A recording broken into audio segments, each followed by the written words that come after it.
नमस्कार साथियों, मैं एडवोकेट सोनू कुमार आपके अपने यूट्यूब चैनल कोर्ट जेनिक्स में स्वागत करता हूं और आशा करता हूं कि आपने मेरा चैनल ये सब्सक्राइब कर लिया होगा। तो दोस्तों,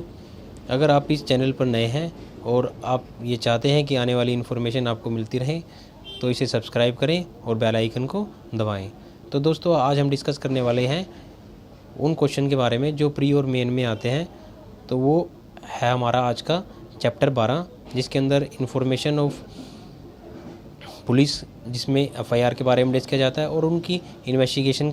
का प्रोसेस क्या है। इन सब चीज़ों के बारे में हमारे सीआरपीसी जो कोड ऑफ क्रिमिनल प्रोसीजर है उसका कोड का जो चैप्टर 12 है उसके अनुसार कैसे किस चीज़ को एफआईआर ट्रीट किया जाएगा, नहीं किया जाएगा, और उसके रिलेटेड जो भी क्वेश्चन है, जैसे वो क्वेश्चन किस तरह से हो सकते हैं कि discuss the elaborate, discuss the FIR, उसके बाद evidentiary value, what is the evident value of the FIR, उसके बाद क्या किसी इन्फॉर्मेशन को, क्या सभी प्रकार की इन्फॉर्मेशन को पुलिस डायरी में लिखना अनिवार्य है, उसके लिए केस लॉ कौन सा है, या अगर टेलीफोनिकली कोई मैसेज मिला है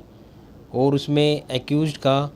और कोग्निजेबल ऑफेंस का कोई जिक्र नहीं है तो कि उसको एफआईआर ट्रीट करेंगे या नहीं करेंगे, इस तरह से क्वेश्चन। और क्वेश्चन ये भी हो सकता है कि जो नॉन कोग्निजेबल ऑफेंस हैं, नॉन कोग्निजेबल ऑफेंस वह ऑफेंस है जिसमें police officer without the warrant किसी को अरेस्ट नहीं कर सकता, और जो फर्स्ट शेड्यूल में सीआरपीसी के फर्स्ट शेड्यूल में डिस्कस किए गए हैं वह सभी। तो दोस्तों, इस तरह से क्वेश्चन आ सकते हैं। तो उन क्वेश्चन को हमें कैसे लिखना है, वो प्रोसीजर कैसे हमें उनको लिखना है, वो सारा का सारा प्रोसीजर आज हम इसमें डिस्कस करेंगे। और उनकी केस लो, 2-3 जो केस लो हैं जो इम्पोर्टेंट हैं, जो प्री में और मेन में आते रहते हैं, कि उनको एलोबरेट करना, उनको डिस्कस करना, उनके बारे में जानेंगे कि वह कौन कौन से हैं। तो वैसे तो हम जानते हैं कि जो एफआईआर है, फर्स्ट इन्फॉर्मेशन रिपोर्ट है, हमारी सीआरपीसी में कहीं पर भी उसको डिस्कस नहीं किया गया है। हाँ, कि उसके जो मैनर है उसको इसमें बताया गया है, जैसे कि कोग्निजेबल ऑफेंस अगर कोई है, उसकी इन्फॉर्मेशन है, उसको हम फर्स्ट इन्फॉर्मेशन कहते हैं, क्योंकि वह पहले फर्स्ट टाइम हमें मिली है, इसलिए उसे फर्स्ट इन्फॉर्मेशन रिपोर्ट कहते हैं, उसी को हम एफआईआर कहते हैं। तो information to the police as to the cognizable offence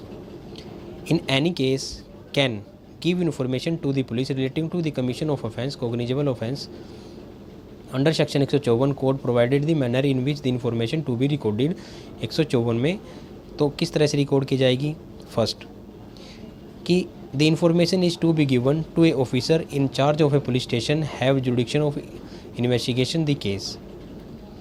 154 में उसको इन्फॉर्मेशन दी जाएगी जो उसके जुडिक्शन में है, उसको इन्वेस्टिगेशन करेगा। Number 2, if the information is given oral to the such officer is shall be reduced to in writing. अगर उसको ओरल में इन्फॉर्मेशन दी गई है तो उसको लिखेगा। उसके बाद नंबर 3 है कि अगर उसको लिख दिया है, अगर उसको ओरल दी है और अगर उसको लिखा गया है तो पुलिस ऑफिसर इन्फॉर्मेंट को उसे पढ़कर सुनाएगा। उसके बाद लिखने के बाद इन्फॉर्मेंट को उसको पढ़ने के बाद, और अगर वह इन्फॉर्मेशन किसी रेप केस में या 354 के, जो इसमें सेक्शन 54 में आप 154 में देखोगे, उसमें 2013 में जो अमेंडमेंट हुई थी उसके अनुसार कोई इन्फॉर्मेशन जो अगेंस्ट द वुमेन है, जैसे कि 326A है, 326B, 354 ABCD, 376 ABCD और 509, उन सभी को एक महिला पुलिस ही उसको रिकॉर्ड करेगा और उसकी इन्वेस्टिगेशन आगे की जाएगी। उसके बाद अगर इस प्रकार की कोई कोग्निजेबल ऑफेंस की इन्फॉर्मेशन है, अगर उसको रिकॉर्ड नहीं करते तो क्या रेमेडी है। तो 154 का जो सेक्शन 3 है उसके अंतर्गत सुप्रीडेंट ऑन पुलिस को बाय पोस्ट हम विद राइटिंग और सिग्नेचर के साथ उसको भेज देंगे। तो सुप्रीडेंट ऑन पुलिस उस पर या तो खुद इन्वेस्टिगेशन करेंगे या किसी पर्सन को उसमें डेप्यूट करेंगे उसको इन्वेस्टिगेशन करने के लिए। 154 में सारी की सारी डिटेल दी गई है। और इसके बाद है कि क्या बार बार ये क्वेश्चन सामने आता है कि जैसे कंप्लेनेंट होता है, जो इन्फॉर्मेंट होता है, क्या उसको उस इन्फॉर्मेशन की कॉपी जो उसने वहाँ पे दी है या वहाँ पे उसको लिखा गया है, ओरल दिया उसको लिखा गया, क्या उसकी कॉपी ले सकता है। तो ये ड्यूटी है पुलिस ऑफिसर्स की 154 के पार्ट अगर मैं करूँ पार्ट 2 में, अगर उसको फ्री ऑफ कॉस्ट उसको वो प्रोवाइड करेगा। अगर वो लेने से मना कर देता है इन्फॉर्मेशन, तो वो सुपरिटेंडेंट पुलिस को इन्फॉर्मेशन दी जाएगी। इन चीज़ बारे में इसमें सब डिस्कस किया जाएगा। उसके बाद हम बात करते हैं कि 154 पूरा लिखने के बाद कि अगर क्वेश्चन आ जाता है कि एफआईआर क्या है, उसके बारे में डिस्कस करेंगे, तो 154 की जो इंग्रेडिएंट है वो सारे के सारे उसमें लिख देंगे और वो हमारा क्वेश्चन उसमें फुलफ़िल हो जाएगा। उसके बाद है कि अगर क्वेश्चन आता है कि क्या कोई जो इन्फॉर्मेशन है हमें टेलीफोनिकली मिली है, क्या उसको एज ए एफआईआर ट्रीट किया जाएगा 154 के अनुसार।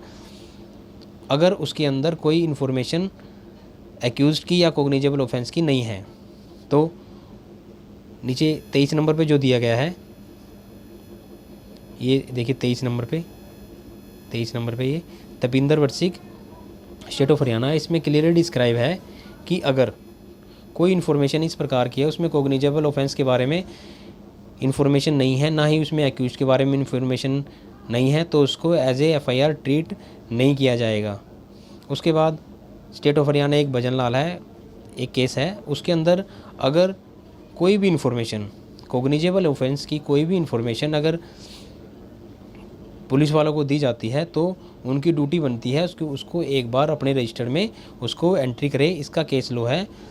स्टेट ऑफ हरियाणा वर्सेस भजन लाल। ये देखिए ये लिखा गया है यहाँ पे, ये स्टेट ऑफ हरियाणा वर्सेस भजन लाल, ये लीडिंग केस था इसके बारे में। उसके बाद क्वेश्चन आता है कि उसकी एविडेंटरी वैल्यू क्या है, एफआईआर की एविडेंट वैल्यू क्या है। A first information report means the information by who so ever given to a officer in charge of a police station in relation to the commission of a cognizable offence, and which is first in a point of time on the strength of which is investigation into that offence is commissioned। तो उसकी evident की value के ऊपर एक settle law है। It is a settle law that a first information report is not a substantive evidence, that is to say it is not evidence of a fact which is mentioned, however its importance as conveying the earliest information regarding the commencements cannot be doubtful। तो अगर इसकी जो evidentiary value है, किस तरह से evidentiary value है, तो डिस्कस किया गया है 157 हमारे इंडियन एविडेंस एक्ट में कि former statement of witnesses may be proved, former statement of Indian may be prove to corroborate the later testimony, कि उसकी विश्वसनीयता उसकी सत्यता जानने के लिए 157 में कि वो जो एविडेंस दे रहा है उसकी सत्यता जानने के लिए उसको यूज़ किया जा सकता है, उसको कोरोबरेट किया जा सकता है। The first information report should be lodged with the police at the earliest opportunity after the occurrence of the cognizable offence। The object of insisting upon prompt lodging of the report to the police is to obtain early information regarding the circumstances in which the crime was committed। Delay in a lodge the first information report quite often result in a embellishment। मतलब इम्बेल्समेंट में क्या है, उसमें एक मनगढ़ंत हो सकती है अगर वो डिले है। तो इस डिले के ऊपर ही एक केस लो है कि डिले को डिस्कस किया गया है, उसके अंदर भी अगर वो डिले है तो कब उसको एज एफआईआर उसको एक ओरिजिनल एफआईआर उसको ट्रीट किया जाएगा। तो इसमें दिखा गया है कि अब आगे पढ़ लेते हैं कि अगर FIR will be have later corroborative value of it recorded before there is a time an opportunity to embellish और before the informant memory fail, undue और unreasonable delay in court in lodging the FIR therefore inevitably gives rise to the suspicious which put in the court on guard to look of the possible motive and to explanation consider the effect of the truthfulness of the prosecution work। तो जो delay के बारे में जो है कि जो judgement है वो है ये 39 नंबर पे Harpal Singh versus state of HP. इसको हम पढ़ लेंगे अच्छी तरह से क्योंकि इसमें ही डिसाइड किया गया है कि कौन सी एफआईआर में डिले है और उसको अगर रीजनेबली उसको उसमें डिस्क्राइब किया गया है तो हम उसको वो उसकी जो ट्रूथफुलनेस है उसको हम उसको हम ट्रूथफुलनेस को उस पर विश्वास करेंगे और उसके अनुसार उसे काम करेंगे। जैसे कि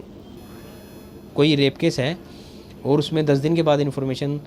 पुलिस को दी जाती है उस कमीशन उस कोग्निजेबल ऑफेंस के बारे में, और उसमें नीचे डिले का लिखा जाता है कि फैमिली की इज्जत और ऑनर और उसकी डिग्निटी को देखते हुए वो पहले नहीं चाह रहे थे कि उसे को हम एफआईआर दर्ज कराएं, लेकिन बाद में उनको लगता है कि हमें अपना न्याय चाहिए, तो उसमें एक्सप्लेनेशन पूरी की पूरी कर देते हैं। तो मानेंगे कि उन्होंने जो एफआईआर है वो पूरी तरह उस पर हम पूरा विश्वास करेंगे, वो ट्रूथफुलनेस है, और उस पर किसी प्रकार का इस प्रकार का कि वो इम्बल्समेंट है या कलरफुल है वर्जन है, उसको हम उसमें डिनाई कर देंगे। और दूसरा है कि एविडेंट्री वैल्यू दूसरी एफआईआर की कब मानी जाएगी, जब cross examination as a previous statement in writing. 145 evidence act है, उसमें जब हम क्रॉस एग्जामिनेशन करते हैं उसकी जो प्रीवियस स्टेटमेंट है उस स्टेटमेंट को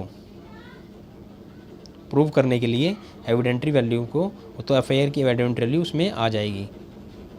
तो उसको एक बार पढ़ लेते हैं 145 को। The cross examination at the previous statement in writing, a witness may be cross examine as to the previous statement made by him in writing और reduce in writing are relevant to matter in a question without such writing being shown to him or being proved, but if intend to contradict him by the writing, his attention must before the writing can be proved. उसके बाद FIR section 125 भी है, section खाली 25 evidence का, जिसके अंदर confession के बारे में है कि अगर कन्फेशन पुलिस के आगे अगर कोई जैसे ही कोई कॉग्निजेबल ऑफेंस कोई करने के बाद, जैसे किसी का मर्डर कर दिया और पुलिस वालों के पास आता है कि मैंने मर्डर कर दिया है, और वो लिख जाता है मतलब क्या हुआ कन्फेशन है, तो सेक्शन 25 उसमें क्लियर किया गया है कि पुलिस के आगे दी गई कन्फेशन वो उसको कन्फेशन ट्रीट नहीं किया जाएगा, और उस एफआईआर को उस जो एक्यूज्ड है जो आया है हमारे पास उसको उसके खिलाफ उसको यूज़ नहीं किया जाएगा। और उसके बाद है कि अब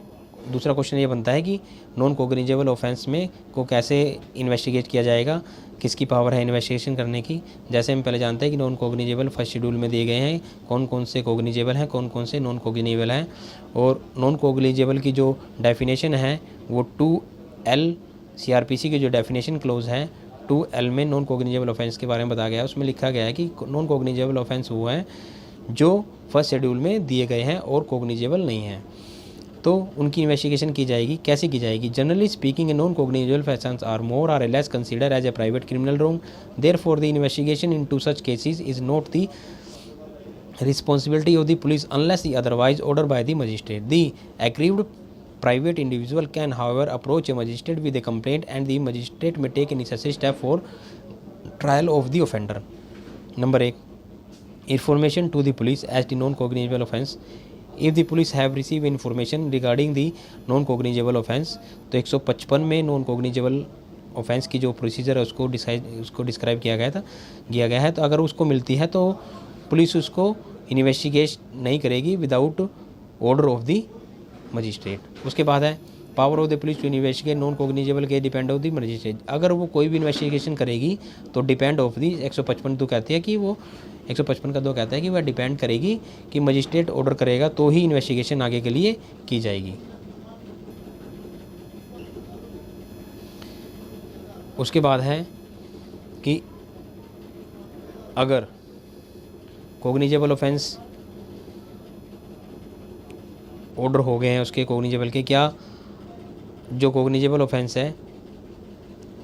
अगर उसको नहीं लिखा गया है और अगर उन्हें इन्वेस्टिगेशन शुरू कर दी है एरोनियसली ऑर्डर में अनुसार, क्या वो प्रोसीडिंग जो है वो अगर वो जुडिक्शन में नहीं है तो उसने इन्वेस्टिगेशन कर दिया। 155 तो यही कहता है कि if the magistrate who is not empowered erroneously order in a good faith in investigation under section 155(2), मतलब कोई भी नॉन कॉग्निजेबल ऑफेंस के जब वो 155(2) में इन्वेस्टिगेशन करता है, अगर वो एरोनियसली उसने कर दिया कि उसका जुडिक्शन नहीं है और फिर भी उसको पावर दे दिया इन्वेस्टिगेशन करने की, it is not to set aside the merely on ground is ने एम्पावर्ड। तो जो सेक्शन 160 है जिसके अंदर इरेगुलरिटीज लिखी है 160 में ही लिखा गया है, वो इरेगुलरिटीज़ जो उस प्रोसीडिंग को विशिएट नहीं करेंगी तो ये प्रोसीडिंग भी अगर 155(2) में इन्वेस्टिगेशन मजिस्ट्रेट ने ऑर्डर दे दिए हैं, अगर वह इरेगुलर है और एरोनियसली है और जुडिक्शन के बियॉन्ड है, तो भी उसको हम सेट असाइड नहीं किया जा सकता। उसके बाद एक केस, अगर अब बात करते हैं कि अगर इन्फॉर्मेशन है क्या, उसके अंदर जो कैटेगरी ऑफ ऑफेंस है वह 2 प्रकार के हैं, जैसे कि एक कोग्निजेबल है, नॉन कोग्निजेबल ऑफेंस है। तो उसको कैसे ट्रीट करेंगे,